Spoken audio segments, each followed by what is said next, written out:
Hello and welcome to Famicast 238, your Famicast for the latter part of January 2023. I'm your host, Danny Bivens, and today, as always, I'm joined by James Charlton. Hey, holy balls, is it cold out here? Jesus Christ. Yes, Yeah, I have and moved. and in here too, in houses, it's no Yes. joke, that's for sure. Yep, the outside temperature is -1. Therefore, the temperature inside the house is -1. Welcome to Yep. Japan. I'm sitting on a balmy, well, it's like -2 here, and it's about 10 degrees in this room, Celsius. Right. So, what, 45 Fahrenheit, maybe, something like that. Anyways, we're also joined by Ty Schugert. Hey, what's good? I'm literally playing UFO Catcher right now. Ty, your room always looks like it's so warm. Yeah, Is it the cozy. trash? Yeah. Like the displaces a lot of air, so you can just use a space heater and like heat up the relatively small space pretty quickly. Nice. Right. If you live in a box, it's quite easy to warm up that box. Right. Yeah. Oh yeah, it's absolutely freezing. So yeah, I moved my. If you're listening to the audio show, I am in a different room.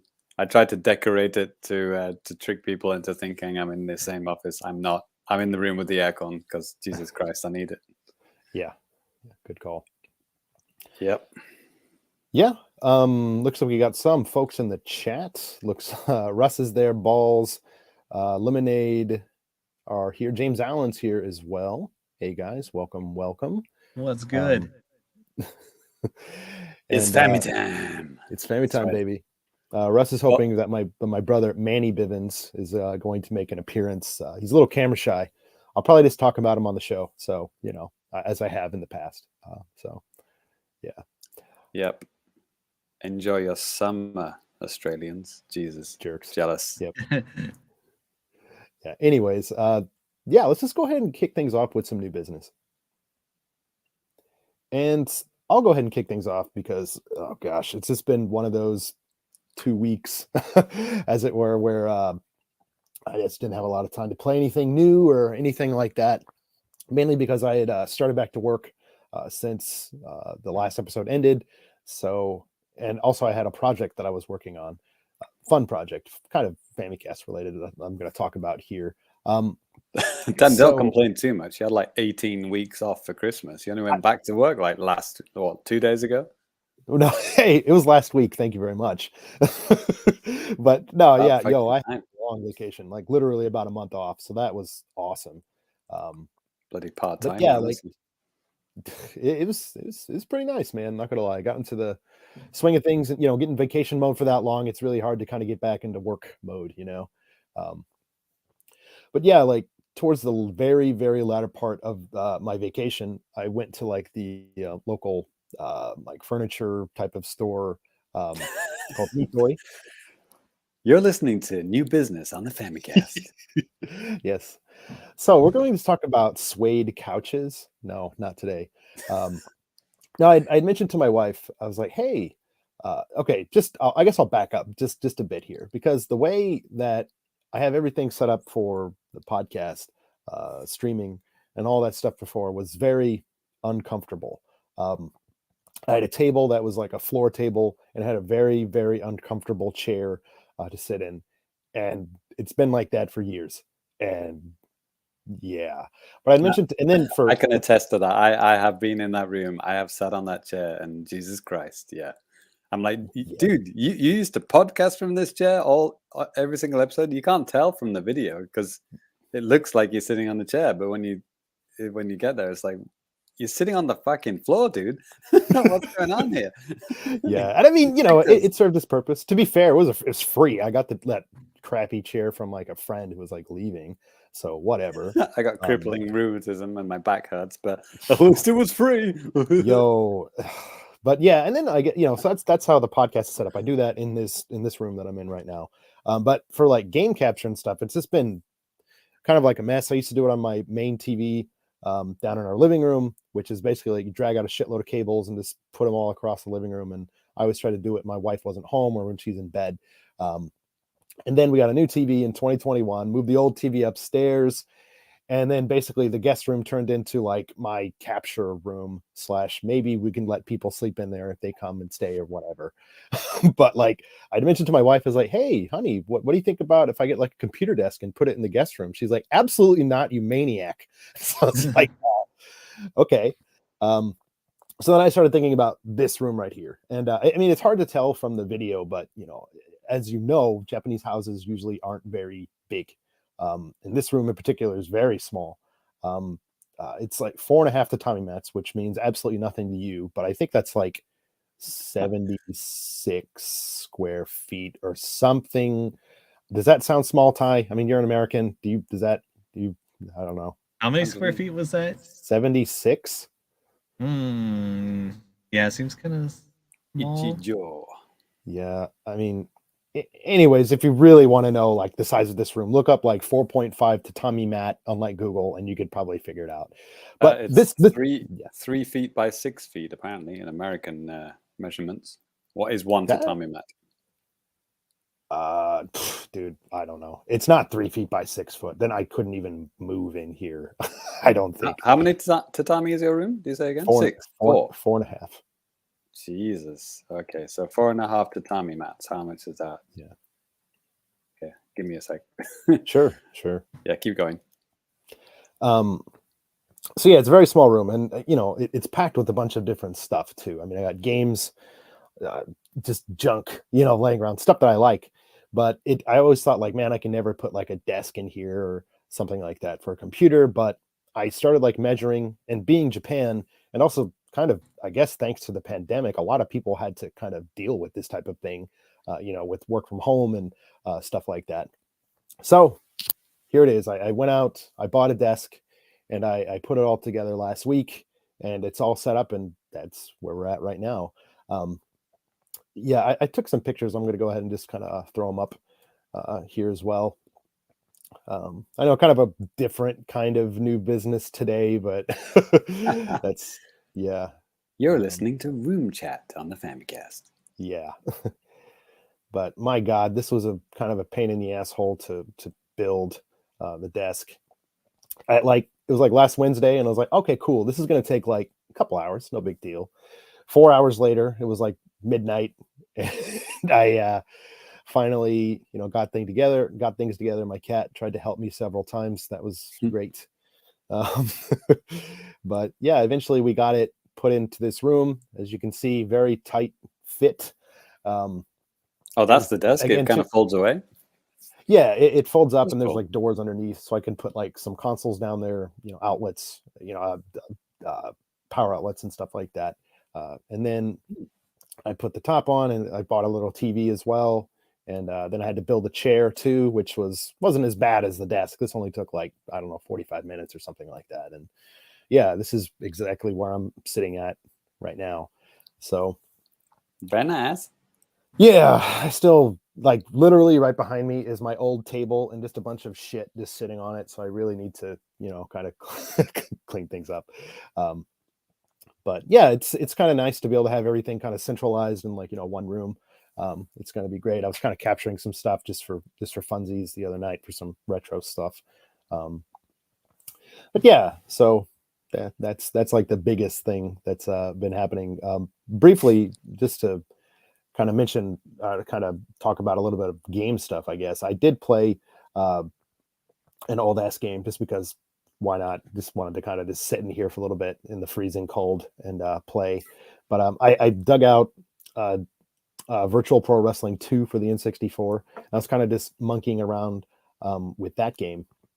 And I mean, I know I talk a lot about like wrestling games and that type of stuff here on the show, but like one of the cool things about this game, it's known as basically one of the like best wrestling games ever made on the N64. I've owned it for a long time, but I haven't really played it too much. One of the cool things that you can do in this game, I mean, obviously they have like Japanese professional wrestlers in this, and too even some American guys that you might kind of recognize, Vader, the Giant Kamala, I think is his name, and some other guys and stuff too. But one thing that you can do with this. Obviously it's a wrestling game, so we can have wrestling matches, but you can also do like kind of like MMA fights as well. You could change the rule set, and it changes like how your characters perform their moves and stuff too. And with these THQ, AKI wrestling games, it was always like grapple based. You press A to grapple, and then when you're in a grapple, you use like the B button or A button in combination with up and down to do different moves, and then B's are like strike and stuff. But when you're doing the MMA style stuff, it's like A is like takedowns, and then like B is just beating the crap out of your opponents and stuff. So it really changes up the gameplay. I was really surprised, and I didn't even realize that it was even in the game. So that was pretty cool. But what console is this?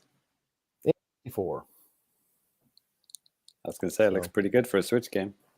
Yes, yeah, exactly.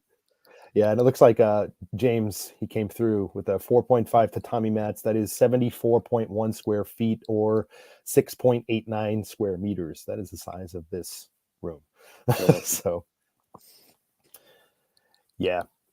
Anyways, yeah, I'm probably going to have more stuff to talk about, in the next episode and like all that type of stuff. So look forward to something else. I think on the last episode, I did mention that I got a Sonic Frontiers for Christmas. Played it on Christmas Day, and then I got into Crisis Core and Banjo, so I haven't really got to sit and play that too much. But yeah, just to kind of catch up on the comments here a little bit. Like I said, we got Lemonade Balls, Russ, and James Allen here. Balls Game Room Simulator. Is that what we're talking about here? Yes, absolutely. And yeah, Lemonade. Hey, that's a nice setup. Thanks, man. And it looks like an upcoming from James Allen. Looks like an upcoming episode of Danny's DIY SOS. Yes, exactly. So look forward to that. Unpacking. That was a game, wasn't it? Like was last year. Unpacking, was it called Unpacking? A game last year, or a couple of years ago? Yeah, whenever that was, and that was Ty's like real life game for a while. True. At that one point. But, yeah, now it's like a perpetual Tetris hell. Yeah, right. Exactly. Yeah, it looks pretty well organized. That Ty behind you. For real? Yeah, I mean the boxes are stacked up pretty nicely. Nicely stacked up, yeah. Let me point the camera over here. We've got load-bearing anime figures. Load-bearing, right. Damn, that's all stacked up to the ceiling. Yeah, well, I have been reorganizing and stuff away. Got a whole crate of Miku's packed up, ready to ship to the U.S. Nice. This is actually Ty's second apartment. Yeah. The first one is full of anime figures. Right. Yikes. And anyways, that's going to do it for me and new business. So let's go ahead and move on to James. Yeah, well, new stuff, I guess. Well, you don't want to hear me talk about another 150 hours of Splatoon 3, unless you do. Please no. So yeah, I'll talk about the two game trials games, because we had one in Japan and we had one in Europe. Could be in the West. Was it also in the US? I can't remember. It was weird because I only saw the tweet from like Nintendo of Europe. I don't remember seeing anything from Nintendo of America, but who knows? Yeah, there have been rare occasions where 3 game trials have happened simultaneously in a different game in each region. It's happened a couple of times. Mm-hmm. So yeah, but this time it was the UK or / Europe was getting Uno, and Japan was getting Snipper Clips Plus, which is, I don't know, the reissue of Snipper Clips, right? Yeah. Oh yeah, US also got Uno apparently. Balls in the chat. Thank you very much, Balls. Yeah, so I mean, Snipper Clips. I mean, I have played it before. I played the demo before. This is the quote unquote it's the full game, but I didn't get past anything that I would have got to in a demo. I realized that maybe I don't like that game as much as I thought I liked it. It's very finicky, because like a lot of the game is about snipping your guys into a specific shape, so that it goes into whatever a thing that you need to achieve, right? Right, the little outlines, yeah, and it's really it's like 1% off now. Do it again, mate. Okay. And yeah, I don't like that. I mean, if it's like close enough, like there have been like the some Mario Odyssey puzzles where you have to like do an outline of something, And if you get close enough, like you'll get something. Yeah. You'll be able to get a passing grade. But this one is like, nah, do it again. And I think it's kind of like going against this whole, I don't know what it's supposed to be, like siblings playing together, or parents and child playing together. That's the kind of vibe it gives off. But it seems to be more unforgiving than you would expect for a game like this. But it's an interesting concept. That's for sure. And they do make it like it really is like a launch game. It's got launch game written all over it, because it's like the little guys are the Joy-Cons. The Joy-Cons attached to the side of your Switch. It's like, right, yes, thank you for telling me that 6 years after the console been out. Be coming up on it, right? Yeah. So I quickly dropped that one, and then I tried Uno. And Uno, it's actually, it's really good actually. It's like officially licensed, obviously, and I don't know if you guys know this, but I mean, I'm assuming because you've worked in the Japanese schools, you've played Uno before. But like did you know that there are all these like variations of it? Like not only just like different theme, like different backs of the cards, like there's obviously there's a Mario Uno, there's a Pokemon Uno, but they don't change the rules. They're just Uno with nice pictures on the back of the card. Yeah, but there are actually other versions of Uno as well with different rules. Like speed Uno and all this kind of stuff. Uno Flip is what we're looking at on the video version now. And you have to like read through all the rules before you play it, because it's like, okay, what am I doing here? What can I do? Some of them are like time based, like you have a certain amount of time to put your cards down, or you'll like miss a turn and stuff like that. Okay. Which I don't know, that's not really an Uno rule that I'm familiar with. It's like, well, you don't want to take like 2 hours to take your turn, but like if you're not going to say, come on, idiot, put your cards down, are you going to skip a turn? It depends on who you're playing. I guess you could. Maybe a lot of these rules were introduced by just people playing it and then just like making up their own rules, and then they became versions or whatever. Could be. So I played it online, obviously, because I don't know how. Can you play this locally? I don't think you could you? How would you even play this locally? Yeah, you would need a way to get hidden information. You would need like 4 switches, right? You'd have to play local multiplayer like that, right? Right. Which is the same problem that the Nintendo version of Uno inside the Clubhouse pack. I forgot what they called it now. Was it Last President? Draw? No, Last Draw. I think it was like that. Okay.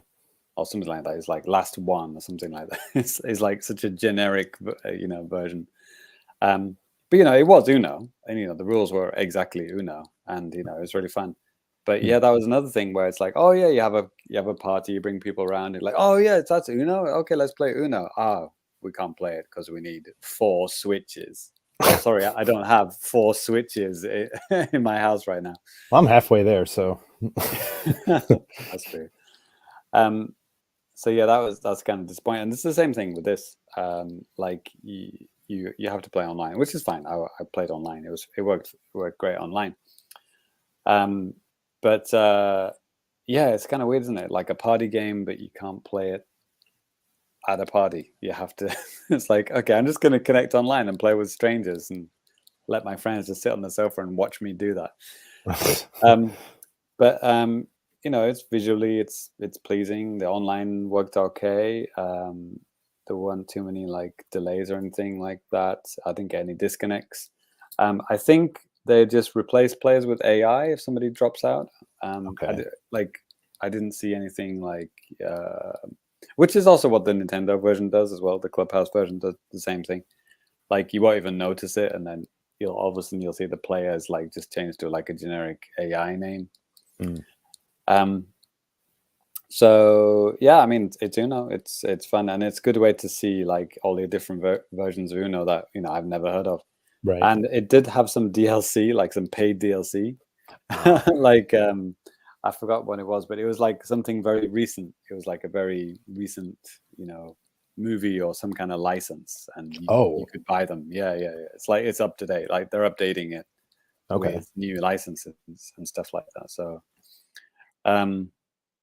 yeah, I mean it's fine. It's Uno, and I played it for free, but thanks to my uncle, and I probably won't buy the full game, but yeah, it's fun while it lasted. Yeah, I think Balls brings up kind of a good point. Well, so he says, shouldn't game trials be highlighting first-party games? The Uno trial seems very bizarre. I mean, maybe yes and no. Yeah, I mean that's kind of how it started out. Nintendo was very much so showcasing like their own first-party stuff, but I think third parties probably want some of that action, maybe to get people to realize like, hey, you should try out this game, that type of stuff. I remember playing Pokken with Simon, God rest his soul. Right. And played what's it called? Obake Dodo. Yeah, Obake Dodo tie. That was some good times. So that was fun. There have been some good choices, Yeah, I mean, Golf Story last year was one that was on there, and shoot, what's the Castlevania ripoff? Bloodstained last year. That was in one of my most played of the games last year, but it was an old game, so I couldn't talk about it. Both of these games are like 5 years old, so like I could see the reason why they would want to do this, but at the same time, I ask myself, why? Was Mario and Rabbids a game trial at one point? I think maybe it wasn't. I didn't do it in September for whatever reason. Yeah, right around basically TGS and stuff like that. It's because TGS probably, man. Yeah, I noticed that. I don't know I'm not following it closely enough, but like the European and American side, I don't notice their games at all. Like it just comes and goes. Yeah, and like there have been game trials where I didn't even know it happened, like in Europe. Yeah, it's like, oh shit, that game was on it. Oh, I would have liked to play that. Oh, yeah, too late. NCL's pretty up front and center about how they do it. I mean, obviously they talk about it on social media, but they also make a post about it on their website. But like, it seems like NOA and NOE, the way they kind of do stuff, like their website's kind of a mess. Honestly, you would think it would be the other way around. Japanese websites usually are awful. Weird. But like the Nintendo Japan's website is freaking great. Like it's really good. You can find a lot of information easily. When there's stuff like this, you can find it pretty easily too. If you go into like the game trials thing on like the Switch in like the Japanese one or whatever, you can see like the I think the whole entire list. Whereas like the ones from the West, they're like, oh, these are the last like 3. It's like, why? Yeah, I know. Like it's very outdated. I remember they had some really old ones on there. Well, maybe because they don't update them very often anyway. So it's like last year and the year before in Japan had 11 both years, 2022 and 2021, 11 each year. Whereas like the West has them sometimes. It doesn't make any sense. Yeah, you're lucky to get 3 or 4 a year, right? Yeah, bizarre. I mean, if all 3 regions did it correctly, I mean, you'd be getting what 12 times 3, right? Potentially, right? You could potentially have whatever 36 free games, all different, but yeah, in reality, it doesn't work out like that. No. But yeah, that's all. Because well, you know what I've been playing mostly. Yeah, sure. I got up to level 70 of my catalog in the chill season. Christ, man. The deadline is the 1st of March. If anyone is playing Splatoon 3, which obviously millions of Japanese people are. Yeah, you got until the 1st of March to complete your catalog, get all the gear. It's like the battle pass or whatever, except it's free. Yeah. Right. And you get cool gear and stuff. Balls also had another comment here too in regards to game trials. Like that Kirby game that came out last year, Kirby and the Forgotten Lands, could have been a good contender for a game trial. Don't know why they went with Uno. Yeah. Lemonade. Danny looks so different without his glasses. I don't know if that's a good thing or a bad thing. But you can tell me and Danny apart when he takes off his glasses. You can. Yeah, you can. The clothes and the glasses are the only. Well, anyways. Yep. All right. All white people look the same. You know that. We do. 3 white guys wearing glasses. Hey, what do you got to do? Same color hair and everything too. So. How original. Yeah, right. All right. Well, Ty, what have you been up to, man? Getting sued for lack of diversity. Uh, okay. Talking So of which, let's talk about Xbox. Xbox. Yeah, that's right. So don't worry, this game is on Switch. I was just chilling at home the other week, and then I see like this bizarre game, obscure game that I like. It has a modern version, and it's on Game Pass, and I already have it. I'm like, what? And that game is DJMax. Have you guys ever heard of it? No, not until I was looking up stuff Okay. before the show. So let me tell you about DJMax. It's originally a PSP game. It was we have Beat Mania at home. Okay. Right? Okay, because like as you know, like Konami does the Beat Mania games. You've seen them in arcades. You play all the notes, you hit all the buttons. It's wild. Mm-hmm. And they haven't released a home version of that since the PS2 days for reasons. So DJMax, like if it was just like a PSP game, it's like okay, it's the same game pretty much, but designed a little more around playing on a regular controller rather than the 7-key keyboard with the scratch stick. Right. Okay. So, and I guess suppose they keep making these games, and apparently it's now out on everything: PC, Switch, Xbox, PlayStation. This is the correct title screen, right, Ty? Yeah, it's like DJMAX Respect V or 5 or whatever. Yeah, okay. Thank God. Got the right one. And this game is just full of pleasant surprises. Like, I see you have a screenshot of coward mode. Is this what this is? Okay. Okay, so like, you can choose like how many buttons you play the game with. Like it goes like 4 to 8, and of course like 8 is the quote real version. Okay. Most of the screenshots must be, I think a lot of them are 4. Because I was kind of like confused looking at it, like looking at just the screenshots. I was like, okay, now okay, makes a little bit more sense that you said that. Yeah. Maybe while I'm chatting, like I'll pull up a clip of one of my favorite songs. So you get in there. It's actually a Korean-made game. So you get in there. There's like a bunch of like K-poppy kind of songs, but this game has like a lot of random license stuff, like from other games. Okay, it's wild. Like I just booted up and like I'm like, wow, there are like 3 Guilty Gear songs in here. What the fuck? Wow. And then like I start playing it. There's like a League of Legends song, I guess. That's weird. You can just get in there, press the buttons, and there's a ton of downloadable sound packs as well. I think that's where they're planning on making their money. Okay. Let me see. Yeah, if you have some kind of video footage, something you want to put up, please, feel free. But this looks like it's a song list of different things. Yeah, it has a really long song list, and like I'm actually unlocking songs as well. Like, okay. Like I don't start with enough apparently. So I have no idea how many there are. I'm just kind of going through it. I will say one thing I don't like is the mission mode. I mean, I think I would like it if I'd like never played a music game before. Yeah. But like you have to death march through the easy stuff before you can get to the harder stuff. Okay. Sure. Yeah, so I kind of hate that. It's kind of a grind. Yeah. Like one mission will be like to play like 3 songs in a row, and that takes 10 minutes. Just I want to go to the good stuff. Yeah. Let's see. Okay, here. And you can see even here on the screenshot too, the 4-button mode, 5-button mode, 6 and 8. Yeah. Difficulties and okay. Yeah. Let's see. So, when you get to 8-button mode, it's like you use like on the D-pad like left, up, and right. Okay. And then on the buttons, you have like whatever the left, top, and right buttons are on your controller. And then the 2 shoulder buttons.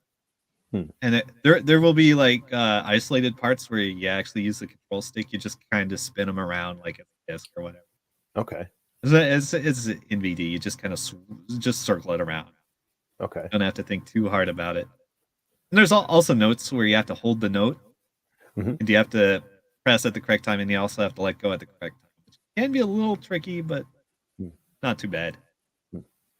All right, let me do a little screen share here. Sure. Looks Let's a bit Nico Doga here, doesn't it? A little bit. The text flying across the screen. Yeah, I was confused, man. I don't think that's part of the game, but like, you know, every song has like a video in the background. Mm-hmm. You can turn down the brightness and stuff. You can adjust a lot of stuff. You can get like unlockable notes. You can like change them to look like little cats or whatever. It's fine. All right, let's see. Share screen. You should do that. Change it to the cats. Yeah. So here's a song I've been working on. Oh my god. Yeah. You press the fucking buttons in the game. Yeah. You press a lot of buttons. Sure. I mean, I think all of us have probably played some kind of music games like over the years. And I mean, like, this one is extremely straightforward. You just press the buttons. And like no looking weird at gimmicks. Looking at it's like, holy god. But you know, when you get into like when you start getting into the groove and stuff like that, it's like, yo, yeah, it's totally fine. And like, you know, it's really addictive. You press the buttons, and it's got the song from Guilty Gear. I love this song. This is like my alarm on my cell phone for a while. Nice. What controller are you using, Ty? Just a standard Xbox controller. Oh, okay. Yeah, if I had a Beat Mania controller, I would seriously consider using that. Although, let's see. So using A, B, X, and Y for this? Yeah, like left, upright, X, Y, B, and the 2 shoulder buttons. I don't think this is on the Switch or Xbox version in particular. It's probably the PC version. Yeah, I'd imagine. Because like I'm not seeing like the shoulder button things. Like they'll show up as kind of like a horizontal bar. There's the sidetrack where you just like circle the control stick, the big wide blue ones. Okay. Yeah. Yep. Hit the buttons. Yeah. Don't worry. They're like, as you saw, like the game will start you off easy with like four columns, and you hit like 100 notes in a song. It's like no big deal. Right. And dude, why aren't you using a fight stick? You know, I was playing. What was that funny zombie music game?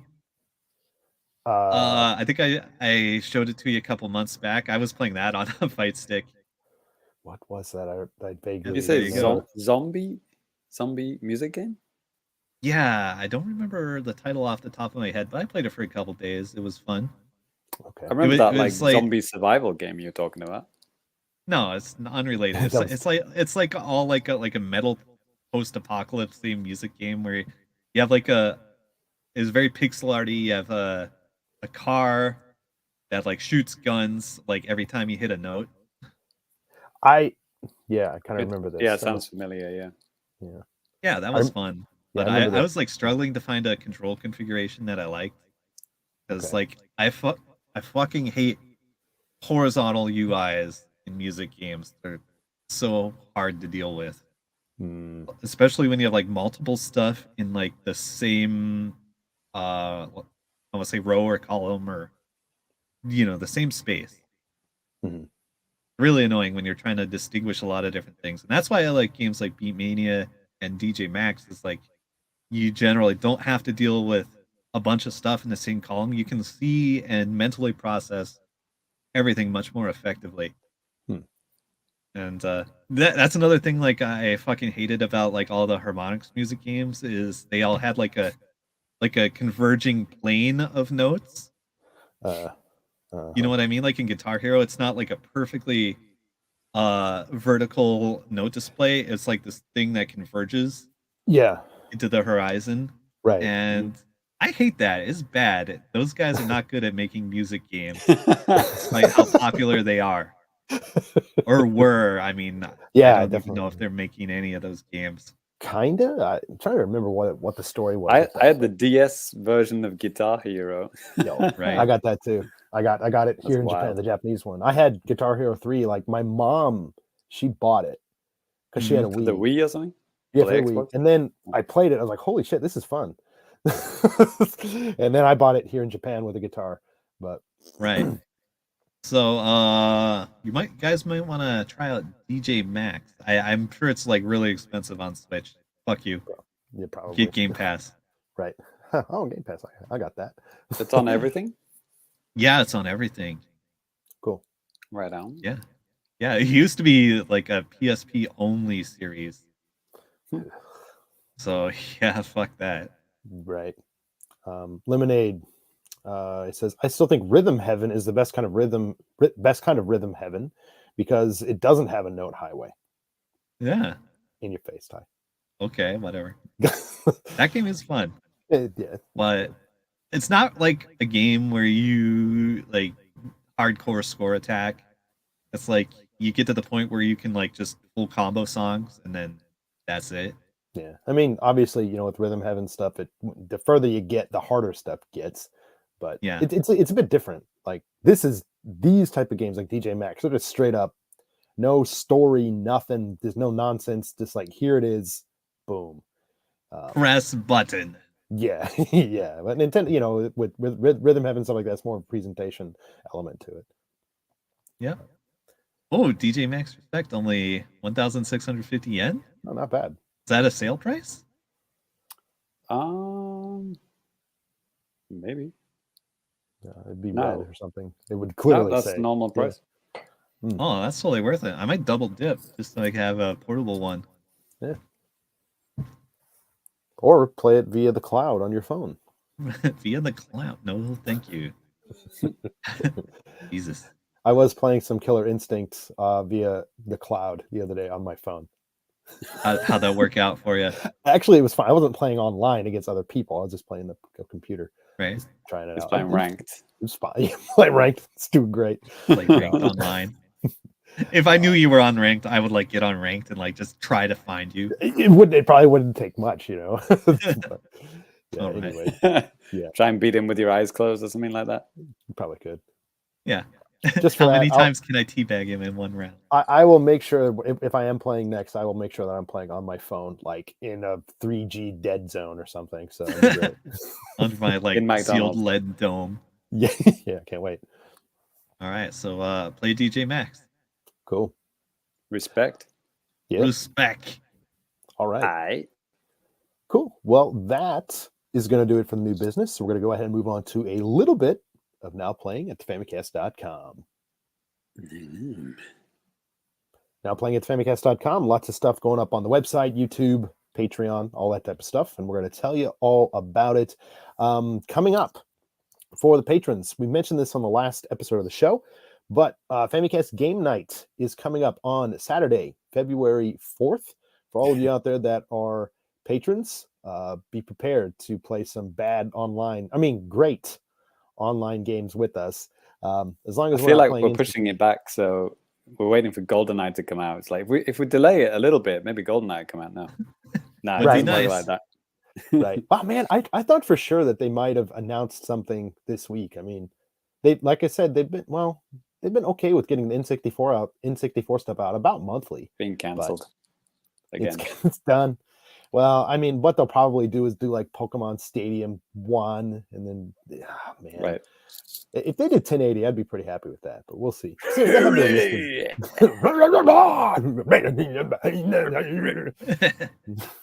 Hey, you know all the words. Nice.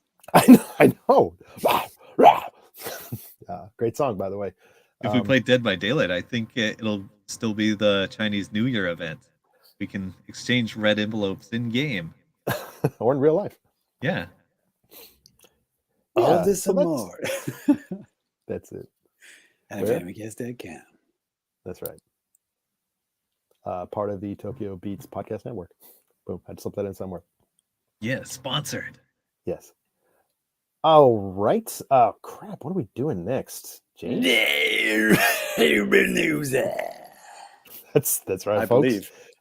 It's time for the JAPANews, the time of the show where we talk about the latest and greatest comings and goings of news and Nintendo and Japan, and sometimes not related to Japan at all or Nintendo. This is kind of related to that, but James, I was going to have you do this one, but actually maybe we can switch it over to Ty for this first bit of news here, if you don't mind. All right, on. Oh yeah, this is exciting. This came out of nowhere. Yeah. Well, kind of. Me? Are we talking about SteamWorld Build? That's Let's right. go. Oh, Yes, I love SteamWorld Build. The latest addition to the SteamWorld series has been revealed by Thunderful Games / The Station.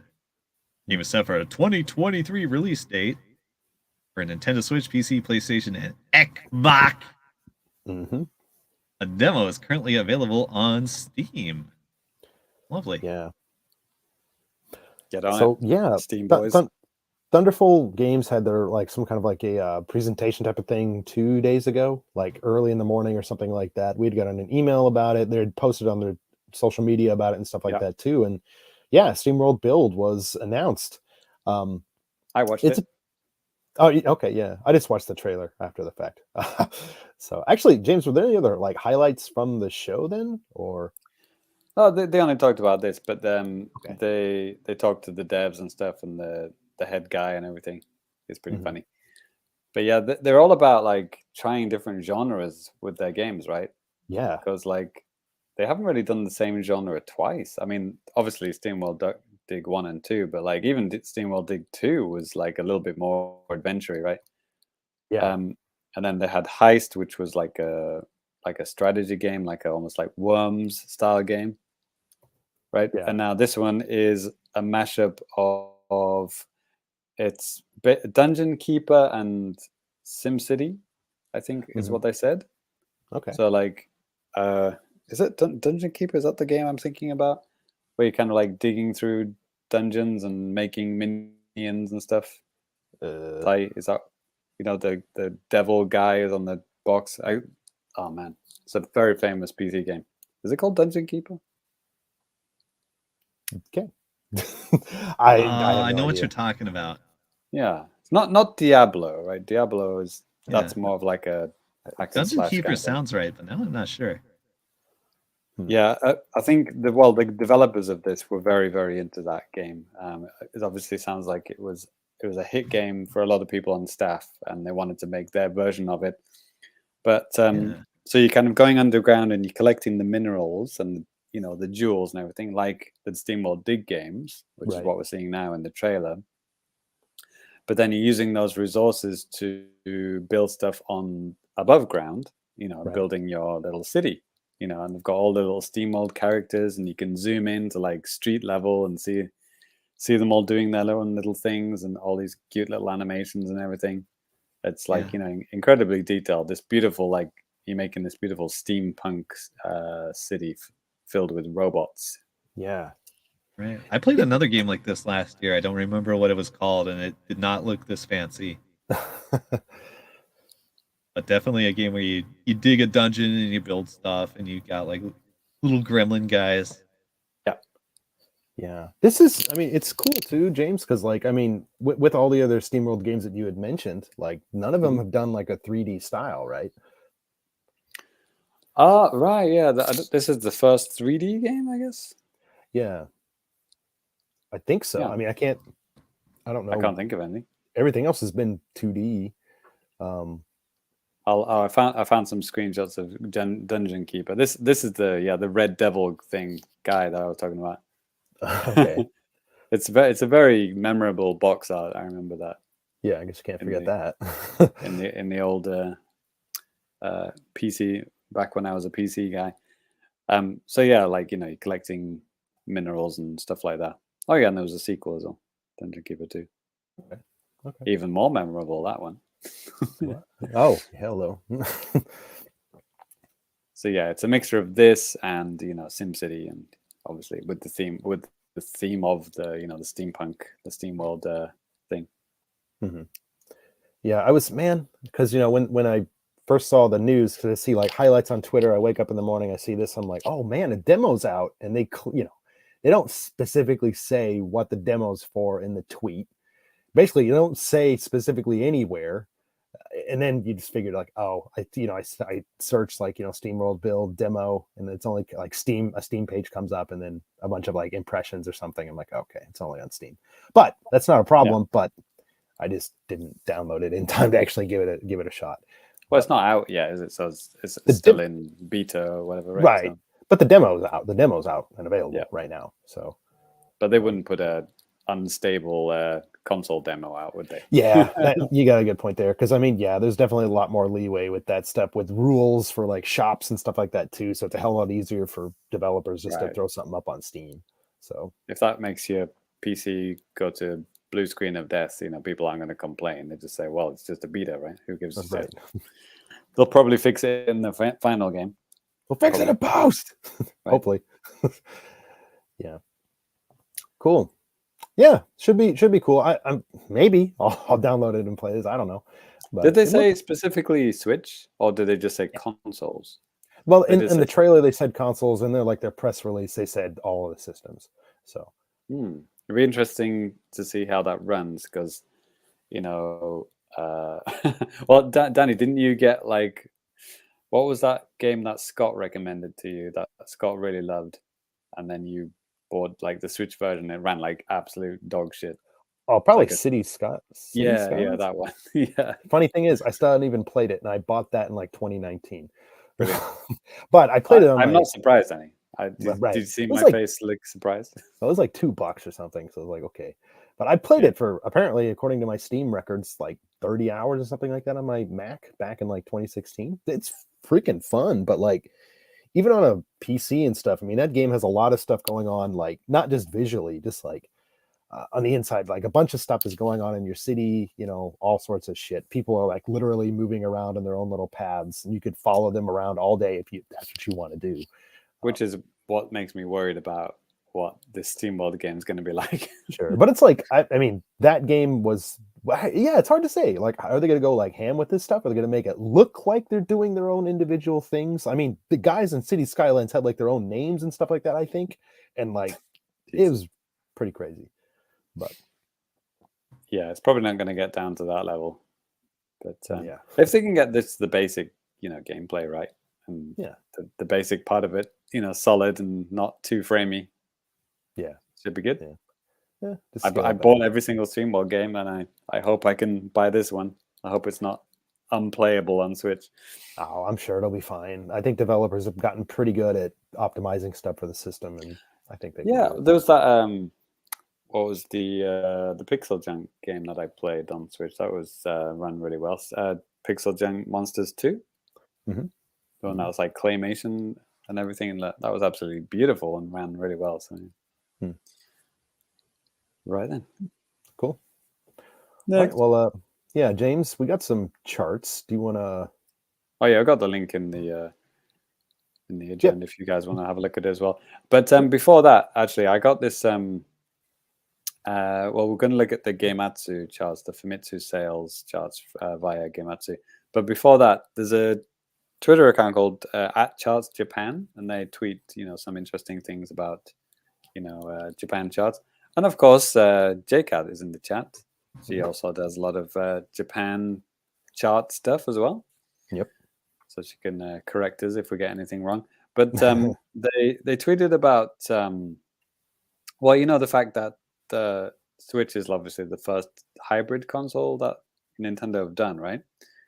So until before the Switch, everything was, split across two consoles, right? There was the handheld console and there was the home console, and they would make handheld versions of games, and then they would make home console versions again. And that whole splitting up the user base kind of thing is, maybe what held a lot of the games back sometimes. I mean, man, I remember who did that. Maybe it was Emily Rogers. I don't know if you guys remember her. She was like, she was really good at analysis, and also she, a lot of leaked stuff as well. Yep. I remember she did a really nice image of like all of the 3DS games and all of the Wii U games or Wii games, where they just released the same game, like for like a worse version on the 3DS, and then the slightly less worse version on the Wii U. Right. And it's just such a lot of wasted, development time and resources, right? Yeah. And now that is all beautifully streamlined with the Switch, because you just got one console and you can play it at home or you can play it on the train. Yeah, actually, Um, speaking of games that are like that, like Kirby's Epic Yarn is one of the last. It's probably the last big retail release for the 3DS from Nintendo.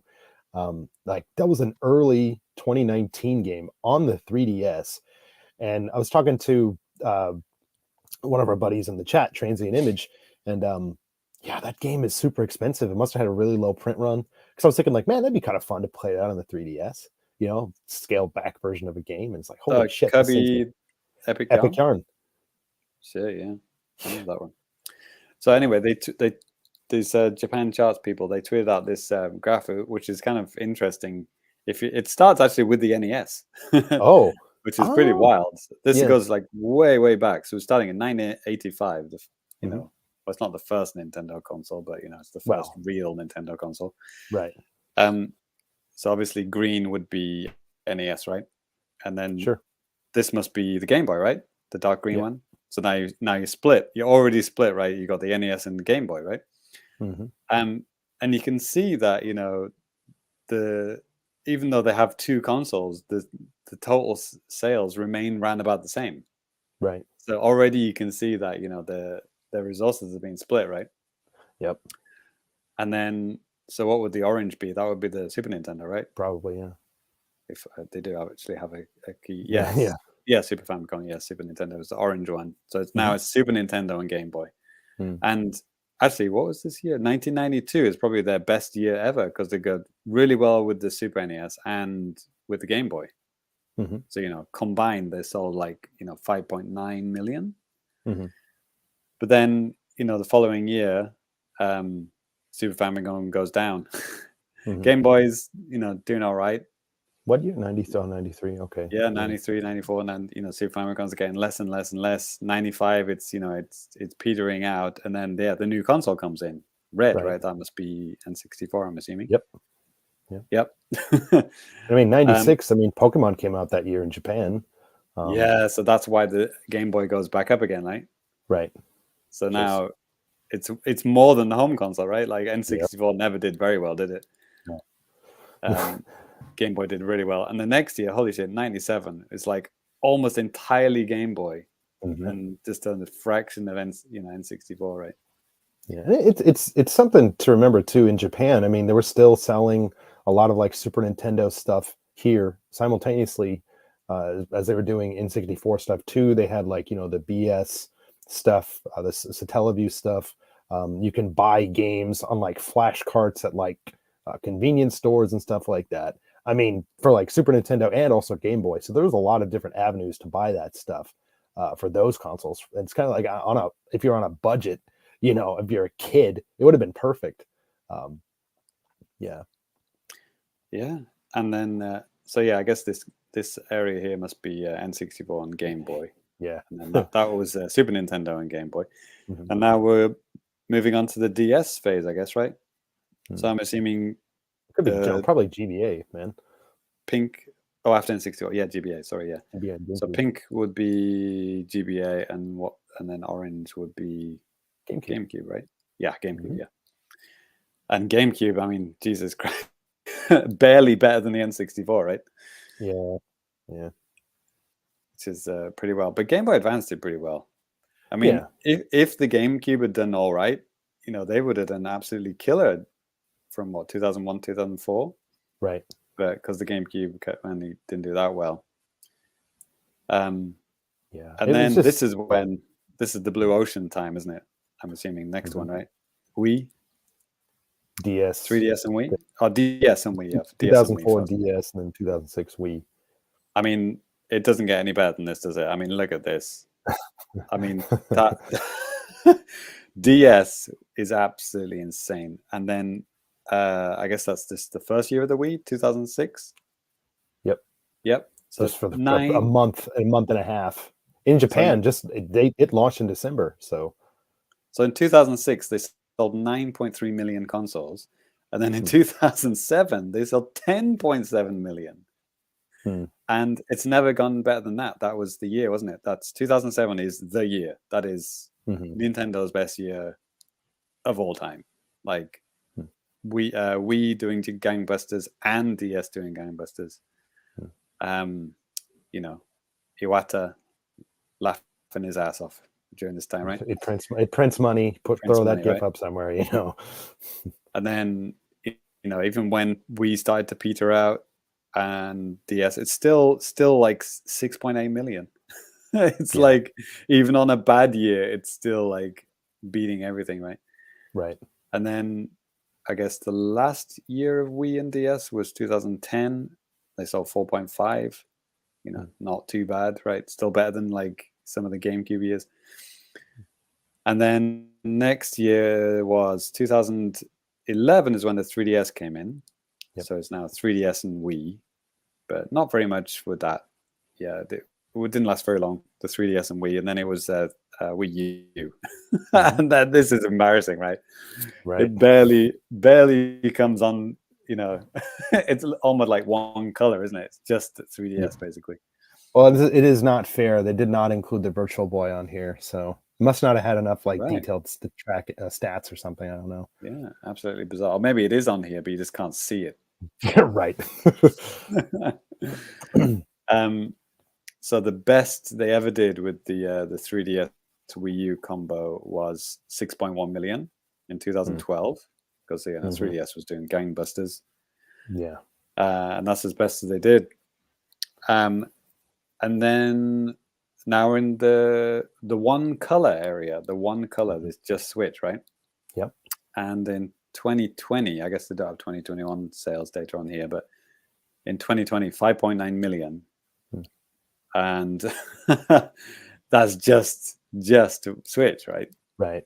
Which beats, you know, some years of like, you know, 3DS and Wii U combined. Right. It beats like DS and Wii combined in some years. It's like absolutely insane.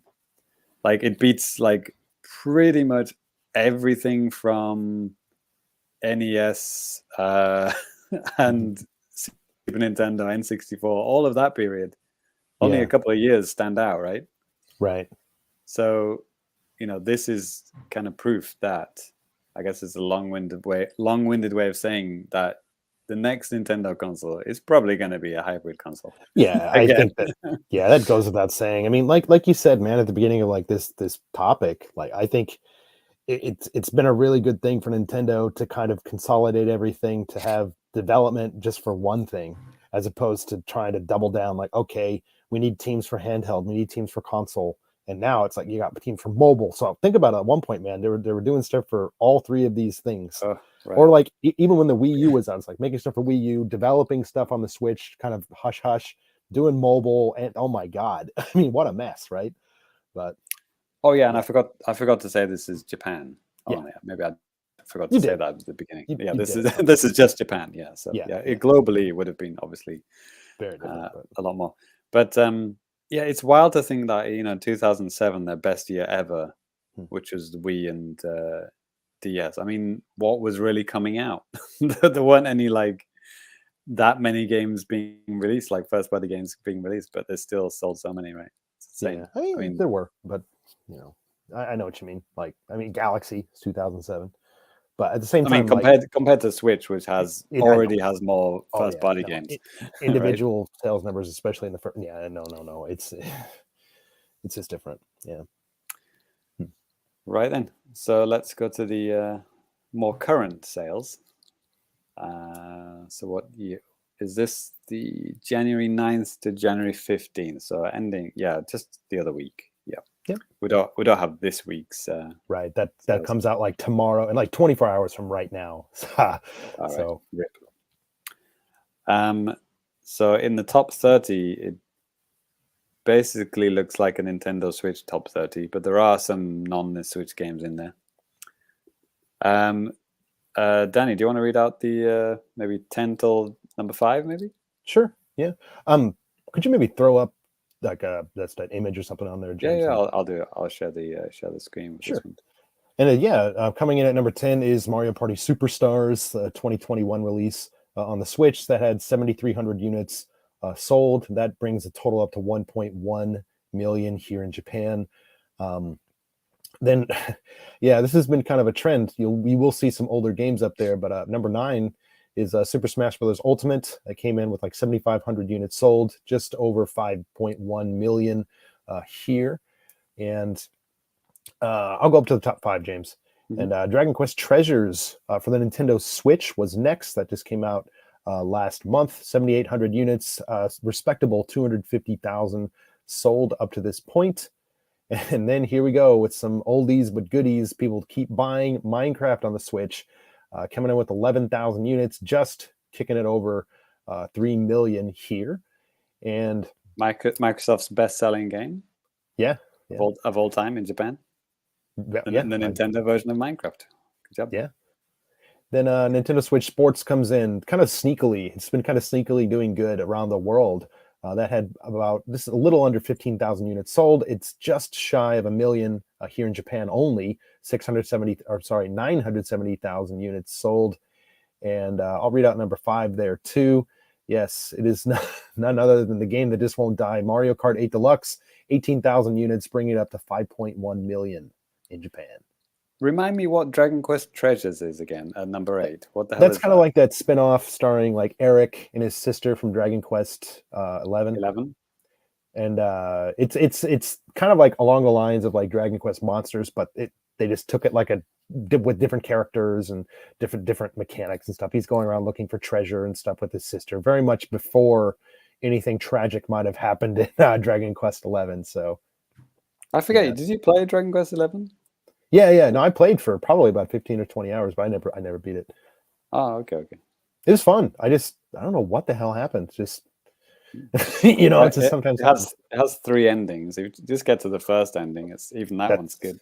That's what I would do if I never went back. But right then, so top 5. Oh, number 4 is Splatoon 3. We're now up to 3.8 million sold. 22,000 in that week. Which is pretty wild. Number 3 is One Piece Odyssey. This is the PS5 version.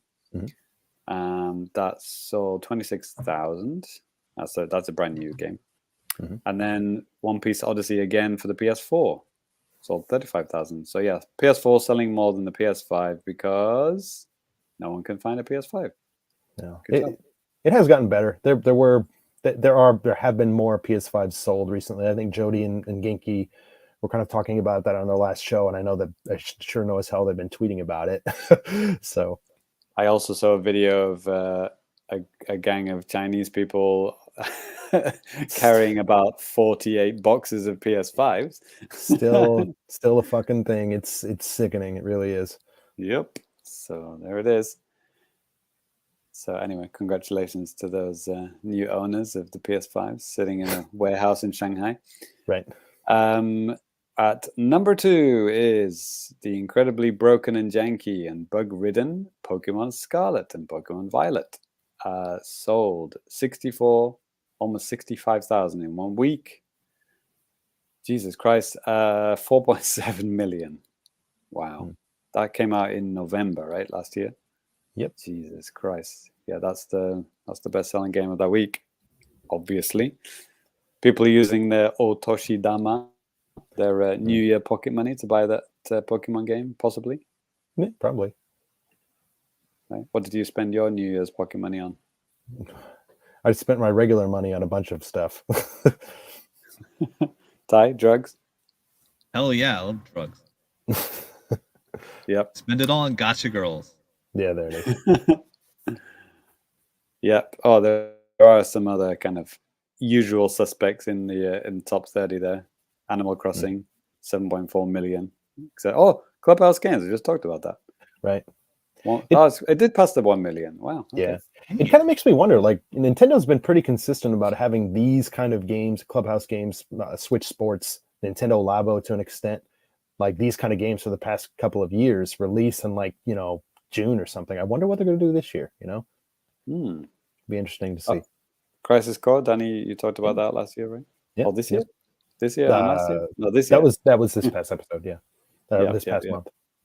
That's almost 80,000. I can't believe Human Fall Flat is just like an indie game, but they Yeah. sell a package version here in Japan, Dude, so it's in the top. It's in the charts. It's for before they had the physical version. It was always on the top digital charts, like always. People love it. Yeah, I've Like, had students say it was their favorite game. yeah, and even like one of I'm my like, really? buddies Wow. and patrons, Joel. I'm pretty sure he plays this game a lot. I'm pretty sure I saw that on What his is it? like. I don't even know Switch. what kind of game it is. He told me. I just totally It's forgot. kind of like Gang Beasts, except instead of fighting, it's like objective oriented, right? Funny man falls down kind of thing. Yeah. All right. Cool. I saw a human fall flat cushion in a UFO catcher. Yeah. Oh, The Ty, you peak should of get into this Japanese one. merchandising. Yeah. Ty, have you heard about this one? Yeah. Fist of This the is- North Star boxing edition. Yeah, I've seen some people playing that on Twitter. Yeah. Making some memes. Cinderu. Yeah. You can say that to your yoga instructor now. Yep. Right then. Cool. Charts. Always good to do a bit of charting, isn't it, sometimes? Yeah. Oh, Cool. sorry, Danny. Before we go on, I just heard some music flying in there. Did you hear that? I hear it now.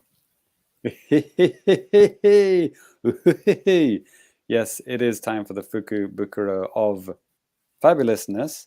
We're still in. Are we still in Fukubukuro season? Like in the real world? I mean, There were seen maybe some? like they're I've seen kind of some. like some of them. They're doing like the drawings or like the results or something like that. I might have been like over the past like week or so, maybe.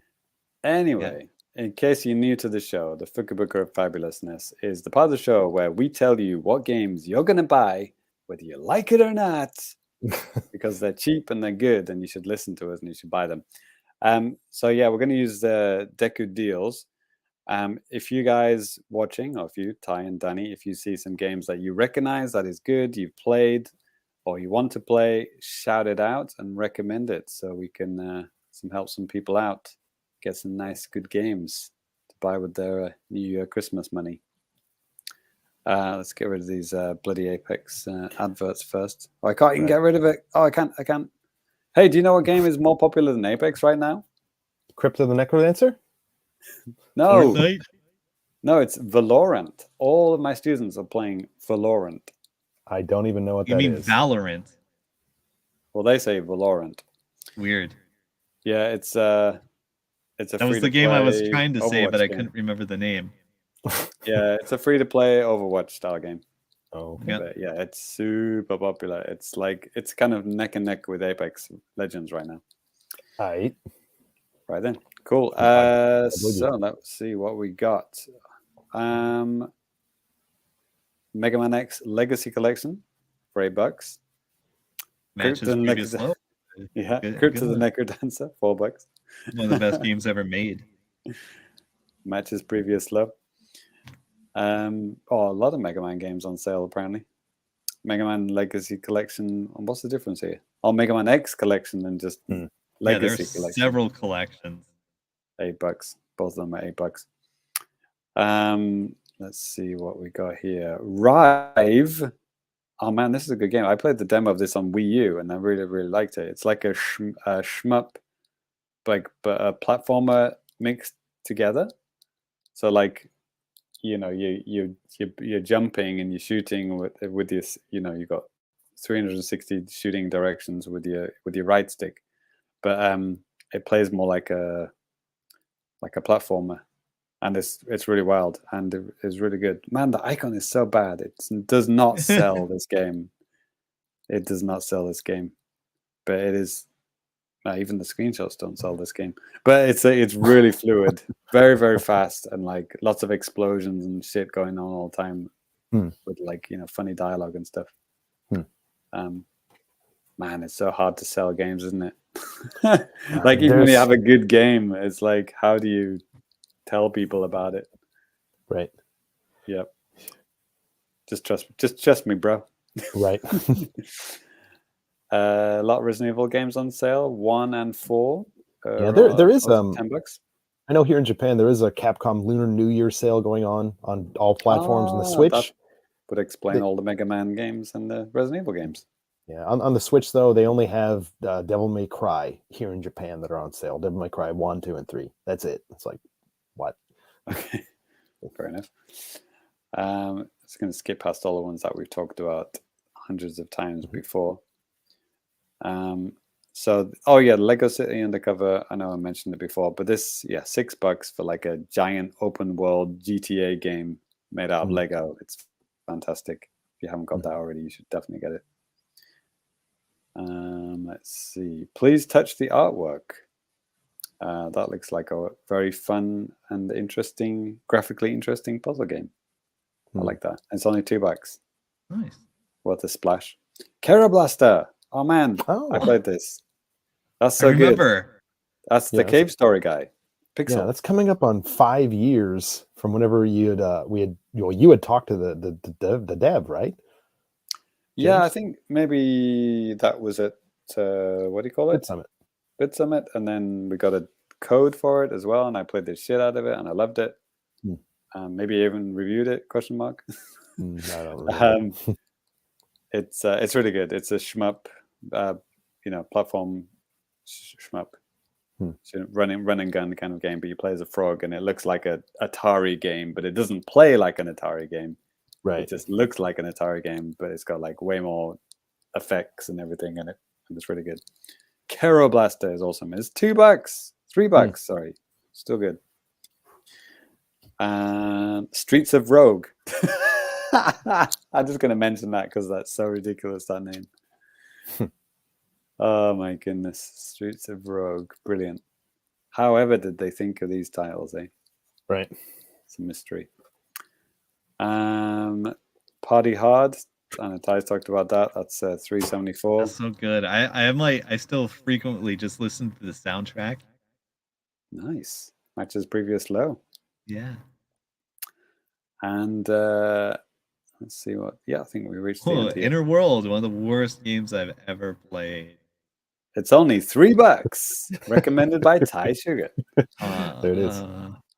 Oh yeah, I got a user score of 6.8. Yeah. If even the user score is very generous. Very generous. Okay. Yep. Candleman got a good score though. I mean, it looks ridiculous. I played a game like this at TGS. Was it called Candleman? Do you remember? I talked about it on the TGS show. Do not. Was it Candle Night or something like that? With a K? Yeah, that no, sounds this is a little not bit the more. same game. Yeah, this is not the same game. It's totally different. I don't know what the hell this game is. Never mind. Forget that one. Right then. Cool. And then, all the usual suspects that, don't want to talk about again. Right. Oh, what's this shmup collection? Ty, do you know about this? This is something that you know about. What shmups are in it? Shooting Shmup collection by Astroport. 50% off. Let's see what's in the package. It's all-time low. Let's see what we got here. We have ARMS 7 DX, Satazius Next, Wolf Flame, all the classics, Ty. I've never heard of any of those. I know, I just made that up. It looks like an NES game, but with it maybe too many things going on for it to be an actual NES game. But okay, maybe that's not that good. Somebody just claiming that it's a collection. They look kind of familiar. Really? Not because they're just derivative of other games? They might be. Classic to someone. Classic to someone. Right. Ibn Ob. Oh, I played this at some TGS, I think. That was a lot of fun, actually. Just have to remind myself what the hell you do. I think it's like a multiplayer platform game. Oh, okay. And it looks graphically very pleasing. Yep. Ibn Ob, if you've ever heard of it. Puzzle platformer, multiplayer. Yeah, 2-player online. Yeah. I think this is the one. Yeah, that was good fun. How much is it? $2. Jesus Christ. Yes. Why not? Oh, why not? All right then. Why not? Right then, I will close up my sack and let Ty display his. Zip. Okay. Ty. It's UFO catcher anime trash time. All right, and as usual, like I play UFO catchers every day. I am now on 7 different services, and they give me varying amounts of free plays, so I make sure to do all of them every day. And yeah, some of these do cost me $0 or 0 yen. So let's open these up and see what we got. All right, first one is from Capcom. Oh, right. The newest addition to my UFO catcher daily paper route. You have to remind us, how many do you have in the old rotation now? 7 fucking UFO services. God. All right. So let's see what we got. Yeah, like last year it was like 3 or 4 for most of the time. Yeah. Sneeze. No. Uh-oh. No, with the blade in your hand. Oh my goodness. Yeah, don't cut your arm or throat. Yeah. Oh, are you carrying a knife when sneezing? Yes. Yes. Safety. Accidentally cut my sack open, bleed out. Oh, man. All right. Could be worse ways to go. All right. We've all been there. Capcom has sent me this tiny bean person. Oh, another bean person. Okay. Yeah, they're so cute. Yeah. I love them. Let's open it up. All right. This is the bean. All right. You recognize her? Is that Netsuko? No. Okay, then I do not. It's Maya from Ace Attorney. Oh, okay. Yeah. Not Maya the Bee. No. Have you played those games yet? Yeah, well, I played the first one, and I still have your little bag here. Yeah. Yeah, you gotta get through that trilogy, man. It's happening. Am I someday. imagining it? But were there some like Beanie Babies style toys called Ty? Like T. Ty was the company that produced them. Yeah. Oh, okay, right. Yeah, I Yep. wasn't imagining that. Any relation to our tie? I wonder. Yeah, Yes. I invented them. Okay, well, there it is. Right? What They're happened to like all the your- NFTs of the 90s. I was gonna say, what happened to all your gold chains and like money, man? Well, James, I don't know if you're fully aware of like the mania that took hold in the US, but it Oh, was Beanie Babies? one of Yeah. Yeah. I've saw some very distressed-looking women with a bedroom full of them. mhm. Yeah. I can stop buying them at any time. Yep. They're an investment. Right. Yeah, it's All dumb. right. Well, what the hell is this? Oh, this is another one from Capcom. Hmm. They ship really fast. I think they're the fastest shipper. Hmm. Like I get stuff like turned around in like a couple days. Nice. Thanks, Matt. And Yeah. they also Totally have like some older figures on there that like the other places haven't had in like a year or two. Okay. So I'm like, oh, like I missed getting this before, so I can get it now. Hmm. And I got this one. I got Awesome. a little funny big head Asuna from Sword Art Online. Oh, the one that's really good, season 2 on. Jesus Christ. Maybe we should do like an all anime Patreon episode, and we could bring John Cario on, and we can talk about our experiences with Sword Art Online. Oh God, does that mean I'd have to watch it before coming on? No, well, I mean you can. Yeah. Okay. It does sound intriguing. It's like, how could this be so bad? But I guess that's It's initially like very good. It's like a really cool sci-fi story set in like 2022 or 2023, I guess. perfect. Yeah. The future. Yep. All right. Next box. This is Molly Online. Right. The aptly named Molly Online. Yeah, that's where I get my drugs. Good. Let's see here. So this is the one I found out about through VTubers. They Okay. have a lot of VTuber merchandise on there, and they're also extremely generous with their free plays. Like, you know the takoyaki style machines, the one where you drop a ball and if it lands in like the middle one or whatever, you get the prize. Maybe. They fucking let you play those for free. Okay. Wow. Why? Why? Well, I mean, they give you one play for free. Okay. And Oh. unlike the other machines where they intend for you to win it bit by bit, you can just win it by dumb luck. Okay. And I've already gotten a couple, including this little gremlin here.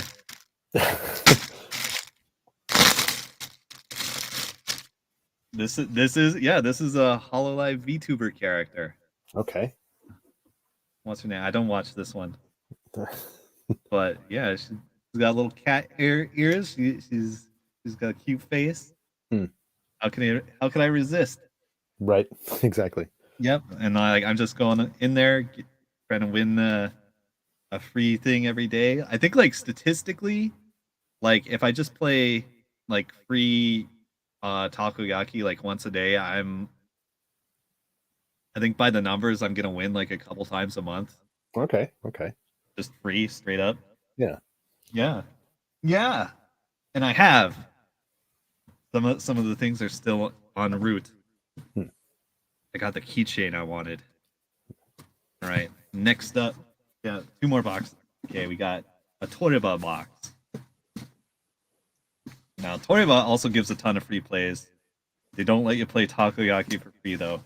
Okay. And like their machines are like infamously like carny difficult. Okay. But you know, they give a lot of free plays to kind of offset it. But yeah, like don't get fucking caught up on that site. Yeah. Too dangerous. Too dangerous to be left alive. Too dangerous. Yeah. So all right, we got a real fucking anime made. There Let's it is. go. Dress. You can even see up the dress. Got it. What? Okay. Yeah, I don't know. Yep. What the hell is this? Oh, this is that show. I haven't seen it. Sure. Yeah. Well, whatever. It's another anime figure for the pile. Let's go. Yeah. I can All respect the pile. I got a pile of junk in my room too, man. So Yeah. More like a mountain here. yeah, you blow me out of the water. All right. More trash, more problems. All right. I got one more box. It's plain, so I know it's from Tokyo Catch. Yeah, Tokyo Catch sends me the handwritten labels. Kind of wild. Right. Yeah. Jinsei in the chat? He is. He's been playing it too. Nice. I think he's waiting on a shipment. Okay.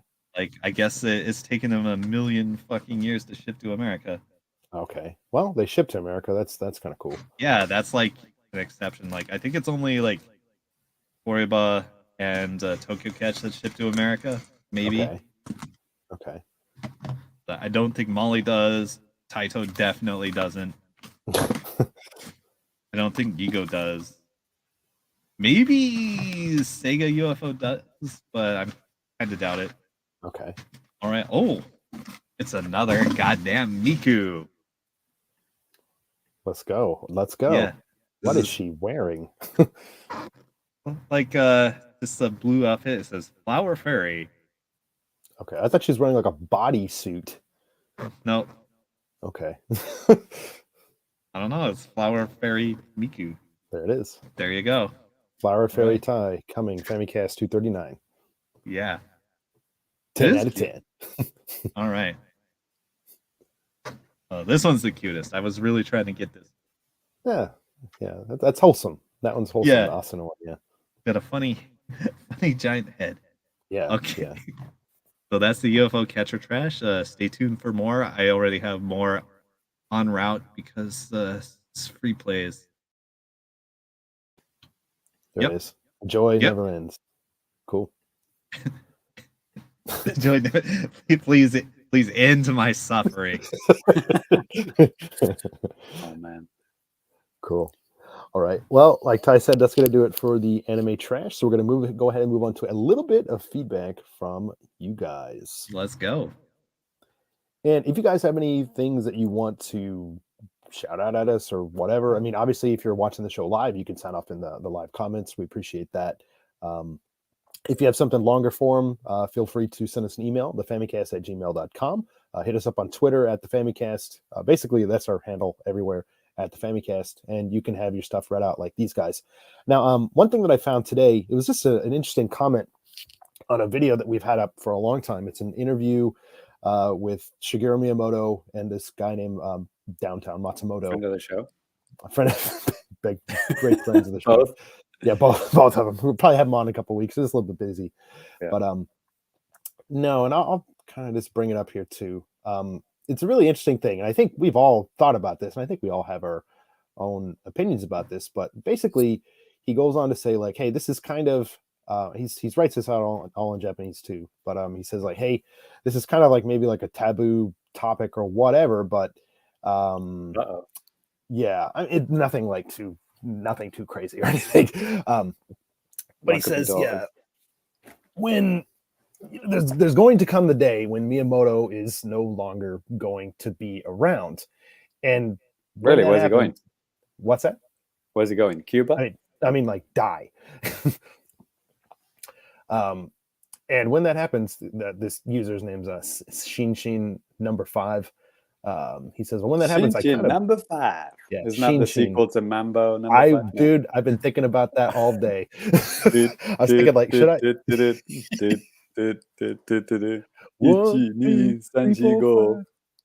let's make that up. Yes. But, he goes on to say, like, yeah, I'm kind of worried about that. Like, what is going to happen to Nintendo when that happens? He said, then he also kind of goes out in the comments, like, yeah, Steve Jobs, when he passed away, Apple kind of changed with several different things. But he also says something, I don't think this is going to happen. He's like, maybe like Sakurai could take up the mantle of being some kind of Miyamoto-like figure or something like that with Nintendo. But anyways, like, with that said, if and when Miyamoto not necessarily dies, but like maybe just retires or just steps away from Nintendo, do you think that's going to change the company, or do you think it already has changed? You never retire in Japan. You're always a member of the company in some way or another. Even when you're 98 and you can barely speak, you still get paid more than anyone else in the company, even though you do jack shit. Right. I think I don't think anything will change. I think. He has been working with younger people for a long time, and they have learned from him, and that his design philosophies have been influenced, have influenced other people, and I don't think there'll be any big difference. I mean, he hasn't really done anything major in what was the last game concept he came up with, like Pikmin? I mean, like, when it comes to stuff that he's doing, like right now for Nintendo, he's behind like the movies and the theme park and stuff. They're letting him kind of go crazy with that type of stuff. But like, yeah, I think, and I mean, that smells of retirement, doesn't it? Yeah, let him do the theme parks. Yeah. It's probably something that he's always wanted to do. And I mean, Ty probably has some thoughts about. Actually, Ty, like, what do you think about all this? Yeah, I'm like trying to construct all the thoughts in my head. But I'm not sure if I have any keen insights here. He's only like past like retirement age as far as like American people are concerned. It's like 68, 69. I thought he just turned 70. Yeah, 70. Damn. Yeah. Yeah, I think it's actually time for him to move away from video games. Like, I don't want to say I feel like he's getting out of touch, but like I hear stories like we've heard like when he's like engaged with like Western game designers over the years, like things have gotten really kind of messed up, like Dinosaur Planet tier debacles. Like let the young folks do their own thing, right? That's what I want to see. Yeah, and I would tend to agree. And I think if you think about some of the stuff that he's kind of had his kind of thumbs in the pies of, I guess, think about back to like the Wii U. I don't remember if the concept of the Wii U was his idea or whose idea it exactly was. And I mean, obviously it kind of, the Switch is kind of like almost like an extension of it, but not really, because you don't have the two simultaneous screens. But think about some of the weird shit that came out on Wii U, or some of the stuff that he was like proposing, like Project Giant Robo, Star Fox Zero, kind of like weird stuff that in theory it sounds cool, but I did not like Star Fox Zero at all. It's funny because like you always hear about this warehouse full of ideas that Nintendo, like, they never throw any idea away, right? Right. They store it away and they bring it out when the time becomes appropriate, right? Hmm. Like Project Robo, Giant Robo, eventually became Labo, right? Like Right. it was some mini game in Labo, right? Right. It's funny because like all of his ideas get greenlit, but no matter how dumb they are, but like anyone else, no, we can't do that. Let's store that away. Well, I think with that too, some of them, the dumber ones that do get greenlit, they get panned. People don't just think it's good just because it's Miyamoto. And I think it, like Ty said, and James, you literally said the same thing too. Let's pass this on to the younger developers. And I think Nintendo's doing that. Think about Splatoon. I mean, that's a good example of younger didn't do jack shit with Splatoon. Yeah, I mean, making something completely different, and I think there's a lot of this stuff going on, even with existing IP. I mean, Aonuma is involved with Zelda, Breath of the Wild, and stuff like that. But I think Nintendo is kind of getting younger with a lot of this stuff. And I mean, Ty, I know you're not like a big fan of like 3D Zeldas or something like that, but I mean, it is kind of nice to see, like, at least from 2017, Nintendo doing something completely different when they could have just as easily made another Ocarina of Time. I think I'm more worried about Aonuma than Miyamoto, to be honest, because Aonuma actually does shit and actually is doing current games and what would be the next game after Tears of the Kingdom or whatever. Tears of the Kingdom. Right. After that comes out, the next game, that's not for another 5 years, right? I mean, how old is Aonuma going to be at that point?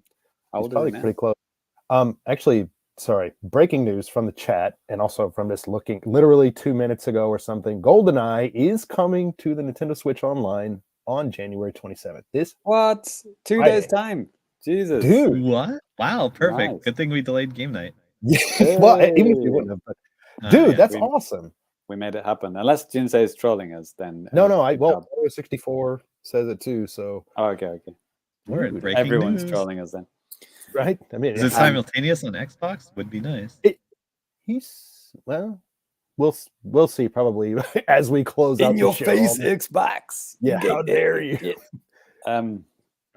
So yeah, like Aonuma, he is obviously still got it. He's still got all motors are firing, all synapses are working, because he's still doing great shit with Zelda, and he's not resting on his laurels. He's not doing the same shit again and again. So I think he obviously a huge team for Breath of the Wild, right? I mean, ginormous team. I don't know who the second in command for him is. I don't know who his protege is. But like I remember with Miyamoto, like, I mean, Mario Maker was almost like him, in a way, him passing on the reins to the next generation, right? It's like, well, this is how we make Mario games. Now let's see what other people can make with it. And I do remember an interview with the New Super Mario Brothers 2, all about the gold. That one.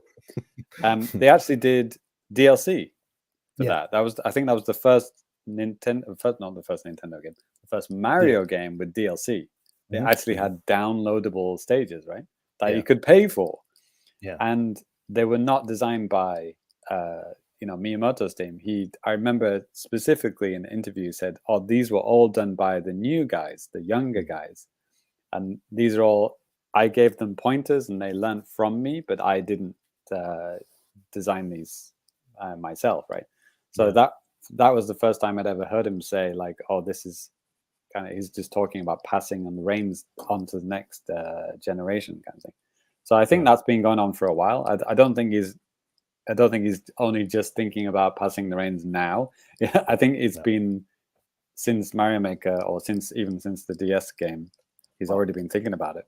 And his position now too, it's what is it, something fellow or something like that. And I mean, he's high up on the food chain of Nintendo. But I mean, like I said, I think he's just kind of, I don't think he's burnt out on like games and stuff like that, but he probably wants to do something creative. That's why they let him do the theme park. That's why they let him do the stuff with the movies. It seems like let the crazy guy be a little bit crazy. Give him a chance to work outside of his normal wheelhouse and see what he can do. And then, yeah, let the young people do. Well, what they yeah, do. in Japanese companies, like if you've been with a company for like 40 years, like you never ever lose your job unless you like literally kill someone. You're probably Even going to then, be on the even then, it's just payroll until it's you just die. it's a paid suspension probably. Yeah. I mean, you're literally on the payroll till you die. Like you will always be taken care of, like, because that's what people don't switch jobs in Japan. They stay with the same company for life usually. Well, then that brings up some funny exceptions. Yeah, to say that brings up a whole other. Yeah, basically people our age. Yeah, that's not really the case anymore. And then, by the way, I'm not saying this is a good thing. I'm saying this is an incredibly bad thing because you have the same gray old fogies, running the companies into the ground until they die. And it's like you got these new guys coming out and they can't do anything. It's the same with every industry in Japan. It's not just video games. It's every industry in Japan. It's controlled by old younger guys. Fucked. Yeah. It's like, oh, but we got this new technology. It's going to save us millions. It's going to save the planet. It's going to be great. No. No, I'm in charge of the I'm in charge of all the computers of the IT department for the government of Japan. I've never used a computer in my life. Boom. Yeah, that's not a joke, by the way, what Danny just said. That's literally true. Yeah. It's not the guy right now, but it was a couple guys ago or whatever. Proudly saying he's never used a computer. I never used a computer in my life. It's like Yamauchi saying, I never played a Nintendo in my life. It's like, well, okay. Yeah, but then but I think it is changing though, because Japan is changing slightly because I see adverts like, I mean, you guys listening don't get these adverts because you're not in Japan, but us in Japan, we get bombarded with terrible Japanese adverts on YouTube unless you have an ad blocker. And there's one about like turning your business paperless, and it's like there's an old wrinkly guy, very Miyamoto-esque looking guy, and he's like, oh, I like stamping the forms and printing out and faxing everything. And then his younger team are trying to convince him. It's like, no, if we do this paperless way, we can do it all online. And then it's all about convincing him, and he goes, oh yeah, this is great. I will say that the private sector is a lot different than the public sector when it comes to this stuff. Yeah, that's private. At the same time, I think even both ways. I mean, private companies stuff like that. Yeah, they're making bigger strides than probably like government, places and stuff like that. But things are changing, so that's nice. And if you get a foreigner in your company, the things are going to change twice as fast. If it's fully Japanese, you're screwed. Yeah, if it's a foreigner, a woman, or a person of color that's a foreigner, then you probably get some extra money from the government. No, I don't know. Quite the opposite. Yeah, but I mean, you have like car manufacturers who are run by foreigners in Japan, and it's like they are progressing faster than the fully Japanese one. I was gonna say, what's his face? The guy that escaped in the little box in the suitcase. Yeah. You know what I'm talking about?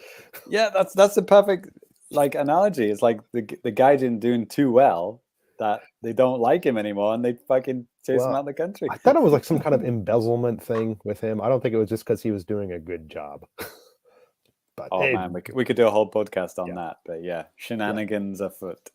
Yeah, but anyways, I thought that was an interesting topic, and I knew that these two guys would have something interesting to say about it. Oh yeah. So who are you talking about? Right.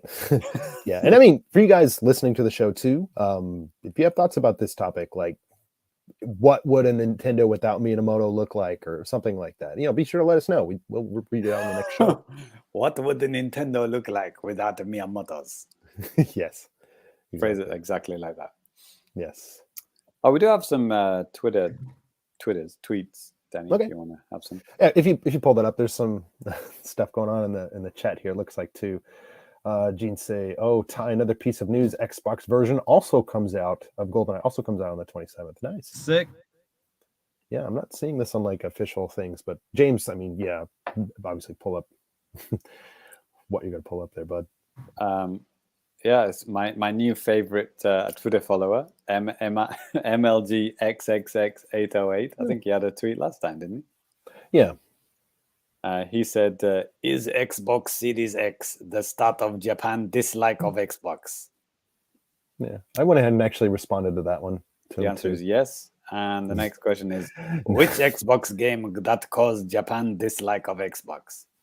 Yeah, like I And said, the I answer is all of them. did respond to him, and I mean, yeah, it's just a niche thing in Japan. I mean, we've talked about this ad nauseum. But, you know, I want Ty to answer though. He's the expert. What Okay. what Xbox game caused dislike of Japan? specifically. I'm trying to think of the funniest possible answer. I'm gonna say Blinks the cat. There it is.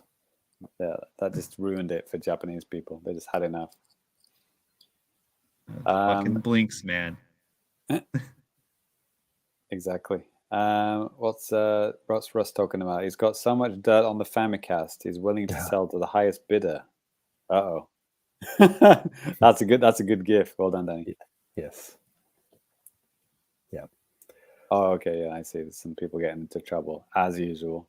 Right. Online men get into trouble for being too online. Us too. It's going to happen. Terminally online. Russ is going to out us for our crimes and sins and misdoings. But not before game night. February 4th. Don't cancel us before that. Before game night, Russ. Yeah. Yeah. Game night is going to be a war crime. Oh boy, it's going to be fun to see how that one turns up. But you're like the boys with toys. Right. Yeah, actually, that is going to bring Famicast 238 to a close. Before we close out the show properly, we'll go ahead and give out our Twitter handles. I'll put us in the order here so that you can this makes sense. If you're watching the video version, if you want to follow me, you can at DannyBiv, DANNYBIV. James, where can people find you? Yes. Is Twitter still a thing? Yes, I think you post on there more than I do. If Twitter is still a thing, I'm at FamiComplicated on there, and also on the Mastodons. One of my Twitter followers, a Japan residing person, made a Mastodon. What's it called? A channel, a group, server, a server called Famichiki, which is it's well, I don't eat it, but it's some chicken from Family Mart. Anyway, made a server or a branch. I joined that one. Branch. Yeah, I joined that one. So nice. I'm on the Famitiki at FamiComplicated. Cool. Is it both at? Is it at Famitiki at FamiComplicated? Is that really how you say it? I've seen it both ways. Okay, I'm on that one. Ty, where can people find you? Twitter and the FGC Network Mastodon. Cool. Yep. I don't know. I haven't posted anything yet. Yeah, I'm on Hive. I posted like one thing back in November. Actually, I've been avoiding social media because I've been paying attention to the NFL playoffs and stuff like that. So like the weekends or whatever, I don't watch. You don't want any spoilers? Yeah, no, really. Please, God, Ty. But no, I'm okay without too much social media, to be perfectly honest. Some people fucking grub on that shit. The Lakers destroyed the Mariners. That's all I know. Actually, hey, Hachimura, the basketball player for the Wizards, he got traded to the Lakers. Wayne Gretzky is my dad. He's the best quarterback on the Yankees. From downtown. There it is. Right. All right. Well, again, that's going to do it for the episode. Thanks for everybody that dropped by. Ginky, looks like Ginky just dropped in at the very end. Check out him and Jody's show on Fridays. Bit too late there, mate. We're ending the show. Yeah. But yep, that's going to do it for now. Have fun with Goldeneye this weekend, guys. And for those of you that are patrons, we will see you for game night. Everyone else can go to hell. I mean, have a good day. Goldeneye rated 7 stars out of 5. Right. 007 stars out of 5. Right. See you guys. Peace.